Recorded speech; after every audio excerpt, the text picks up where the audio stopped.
നമ്മൾ കണ്ട് പരിചയപ്പെടുന്ന ഒരു വ്യക്തിയുടെ ഇന്റൻഷൻ എങ്ങനെയാണ് നമുക്ക് മനസ്സിലാക്കാൻ സാധിക്കുക? First one, watch their consistency. നിങ്ങളോടൊപ്പമുള്ള സംസാരത്തിൽ അല്ലെങ്കിൽ നിങ്ങൾക്ക് തരുന്ന വാക്കുകളിൽ എന്തെങ്കിലും പ്രോമിസ് ഒക്കെ നൽകിയിട്ടുണ്ടെങ്കിൽ അങ്ങനെയുള്ള കാര്യങ്ങളിലൊക്കെ ഒരു സ്ഥിരത അവർ പ്രകടിപ്പിക്കുന്നുണ്ടോ ഇല്ലയോ എന്നുള്ളത് നോക്കുക. രണ്ടാമതായി, നിങ്ങളുടെ പേഴ്സണൽ ബൗണ്ടറീസിനെ എങ്ങനെയാണ് അവർ ട്രീറ്റ് ചെയ്യുന്നത് എന്ന് മനസ്സിലാക്കാൻ നിങ്ങൾ ഏതെങ്കിലും ഒരു കാര്യത്തിന് നോ എന്ന ആൻസർ ആണ് പ്രൊവൈഡ് ചെയ്യുന്നത് എന്നുണ്ടെങ്കിൽ എങ്ങനെയാണ് അതിനെതിരെ അവരുടെ റിയാക്ഷൻ, അവരെങ്ങനെയാണ് അതിനോട് റെസ്പോണ്ട് ചെയ്യുന്നത് എന്നുള്ളത് ശ്രദ്ധിക്കുക.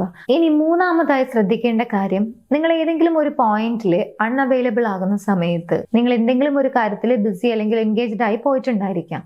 സോ ആ സമയത്ത് നിങ്ങൾ അവൈലബിൾ ആയിരിക്കില്ല. അങ്ങനെയുള്ള സിറ്റുവേഷൻസിൽ എങ്ങനെയാണ് അവർ ആക്ട് ചെയ്യുന്നത്, എങ്ങനെയാണ് നിങ്ങളോട് റെസ്പോണ്ട് ചെയ്യുന്നത് എന്നുള്ളത് ജസ്റ്റ് ഒന്ന് ഒബ്സർവ് ചെയ്യുക. നെക്സ്റ്റ്, ഒബ്സർവ് ചെയ്യേണ്ട ഒരു കാര്യമാണ്, ലൈഫിൽ എപ്പോഴും ഒരു സ്മൂത്ത് ആയിട്ടുള്ള അല്ലെങ്കിൽ വളരെ എഫേർട്ട്ലെസ് ആയിട്ടുള്ള ഡേയ്സ് ആയിരിക്കും എന്നുള്ളത് നമുക്ക് ഉറപ്പ് പറയാനൊന്നും പറ്റില്ല.